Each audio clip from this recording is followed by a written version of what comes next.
the challenge that we've had is that defense counsel either says that they have not received that, okay, or it's an augmentation of something you gave them. So, for example, the discovery you gave them may have had 15 pages. Now it has 25. It's more complete. Or, as I mentioned a couple of days, yesterday, that you found something the night before from an Instagram search or whatever else of a particular witness, and you wish to use that. So that's what kind of, and then with the defendants, if you're going to, you need to be able to kind of state with particularity of what the state has not given you, and or I'm going to start asking why it hasn't been reduced to writing, because the older that, or the more you've had the particular evidence, or the discovery, I should say, the more I'm probably just going to go forward. So is Your Honor certainly subject to, of course, exceptions. Does Your Honor mean, for instance, reducing prosecutors' conversations with witnesses to writing? Or no, ma'am, no. I'm saying, what I'm finding is, like, for example, last week we had some telephone calls that I had to go through with you all that Mr. Steele brought up. The text messages? The phone, some, in terms of, I think it was Mr. Bean. We had the universe of maybe about, you all have told me you have hundreds and hundreds of calls, but relative to this particular period, you had about 10 calls that were relative to the inquiry at hand. Right. Well, 2 of them hadn't been gone through already, and I had to take up those in front, while the jury was sitting in a box. I'm not going to do that again. So what I'm saying to you is, if you haven't turned all those over, or the defense hasn't filed a motion in respect to that, we're going to go forward. Your Honor, what we had done with those 10 calls, as the court, I'm sure, is aware at this point, we had turned over the 10 calls. We had spoken with defense about which ones we intended to use. We had, since before December, we had identified, and Ms. Hilton was able to actually locate the email wherein she told the defendants that we are using all of these jail calls right here. Okay, but there were objections as to those jail calls, and I can't take those up while the jury's sitting in the box. Right. And that's what I'm saying to you is, my remedy is going to start being to exclude those calls, because I'm just not going to have, because we've had sufficient time to do that. So unless somebody files a motion or puts me on notice, remember I told you, happy judge, forewarned judge, happy judge, because then I don't have to take it up and have our jurors wait. I mean, and I'm not saying in any way I'm trying to limit your ability to present your case either side, but what I am going to start kind of enforcing, pretty draconian in measure, will be if you all don't forecast the problems or issues you're going to have, then I'm just going to exclude it. Because I think that we've gone far enough down the road that you all are seasoned enough advocates. So if for example, you're going to use 5 calls and the defense either has told you, hey, if they don't bring up something and they bring it up at the last minute, my remedy is to exclude it. Your Honor, the problem is that we had, with those 10 calls, not only served them, not only announced that we were playing them, not only announced that we were playing all of them, but we had repeatedly asked from the defense, what portions do you object to?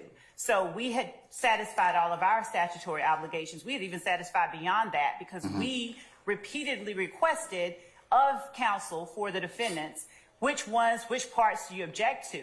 And it was not until, and in fact, a motion in limine was filed as to 1, but it was not until we tendered the calls that we had previously provided that the objection was made. So, Your Honor, we would, of course, object to exclusion of evidence. I'm going to want to see that you had the I'm sorry. Let me let you finish. I'm going to go ahead and of course, it's subject to the reasonable test, meaning that if you sent the defense had conversations with them about it and nothing happened, well, then I'm not taking it up if it wasn't dealt with. Because somebody, like I said, I'm in no way saying don't try your case or don't bring challenges up to me so I can resolve them. I'm just kind of at a point right now where it's like, look, I can't keep taking it up in front of the jury. I got to be able to kind of deal with it in a more timely manner. Both of you both sides have to allow me to do that. It's just not fair. It's not fair to this jury. We're going to have them here till well into 26 if we don't do that. So you can see my soon frustration in the sense that you all know what's coming up. Both sides. I'm going to add. I said, look. I mean, we can take a down day or whatever else and resolve some issues. That's fine, but that's kind of where I stand at this point in time. So, do you understand what I'm referring to, Ms. Hill? Ms. Love? Okay, all right. So, Your Honor, and we will continue, and we will copy the court so that there is no question, there's no doubt about what we have provided when we are providing it, when we are announcing that we will be utilizing it. We will continue providing in advance of putting the information before the tendering the information, the exhibits that we intend to utilize with the particular witnesses, and we will inquire whether there are objections. We will do that so that it is announced to not only the court and counsel for the defendants, but so that the court is aware that there is no matter that we will be putting before them for the very first time. When we do it with the witness, so that the court would not be automatically inclined to think it's something that they haven't seen. We have had instances where we've been informed that certain discovery was not had by counsel for one or more defendants, and we've had to go all the way back to June of 2022 in the first discovery that was served to show where it was. So we have had instances of those type of things happening, but beyond having found something very recently, we have not introduced or tendered anything that we have not previously provided to the defendants. The court made us very aware that we had obligations that we were to fulfill by certain deadlines, and we adhered to those, and we will continue to adhere to the court's directive. But there are I don't believe that the delays that have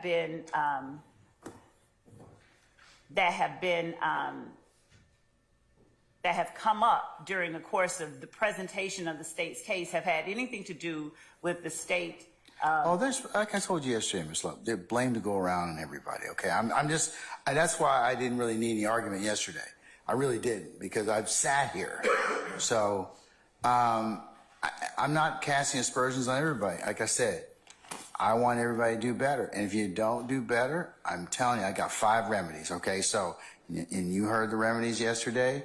I want to put them in administrative order. But I'm telling you as I'm sitting here right now, they were not enacted for me to be punitive or draconian to anybody.